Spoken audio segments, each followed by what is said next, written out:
Hi, my name is Jake Baker, and this is my week 2 blog posting. So this week we're asked to talk about public opinion, its importance, and how it can be influenced. So to start off, how it can be influenced, I think there's a couple key points. The first being wording, specifically of article titles. With the way today's media is set up with Facebook, Twitter, Instagram, you can be scrolling through and see titles really fast and automatically form an opinion about that article or about the people that it's talking about without even reading the actual article. So, for example, you can be scrolling through Facebook and see an article that says Trump is banning all guns. This kind of is an open-ended one and doesn't really tell you exactly what he's banning guns for, when in fact maybe he's banning guns from people with felonies. And so the way it's worded will make you think a certain way and influence how you view Trump and the new law that he's passing. The second way that public opinion can be influenced is through opinionated broadcasting.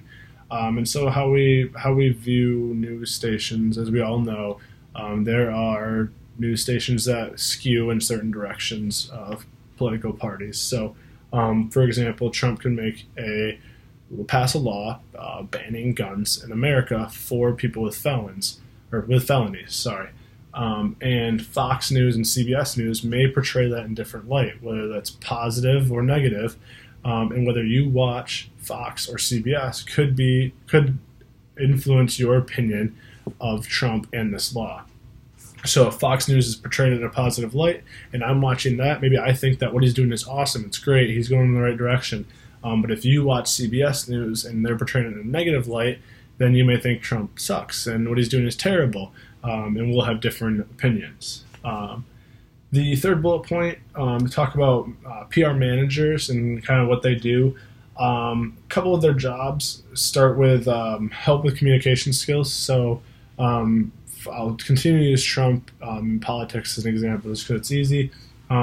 Trump, when he is communicating things, sometimes can be a little boisterous, a little out there, and so a PR manager would help him kind of tone that back, work on how he talks, what he's doing, and making sure that he's spreading positivity and the way he's saying things is positive. Secondly, social media postings. As we all know, I don't think many politicians, CEOs and whatnot actually post their own social media postings. They have somebody that does that for them. Now, they may think a certain way and want to post something or show what they're doing. However, the PR person will edit that, make it sound right, make it a little bit more professional, and maybe put it in a more positive light. The third bullet point, teach how to handle questions. So when CEOs and politicians get up in front of the media, they maybe get questions that are trying to get them to answer in a certain way. Teaching these people how to take that question, spin it more in a positive direction, and avoid what they're trying to do is one of the main points of a PR manager's job. The last two, reputation manager and personal stylist. The personal stylist part is really how that person is dressing and how they're portraying themselves.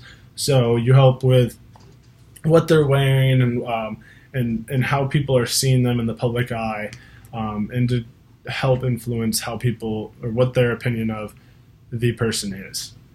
The last bullet point about talking about internal versus external PR. So the big thing I see with internal and external is the difference is really that on the outside as an external PR, you're seeing things from an outside perspective, and with the inside, you're coming from the inside perspective.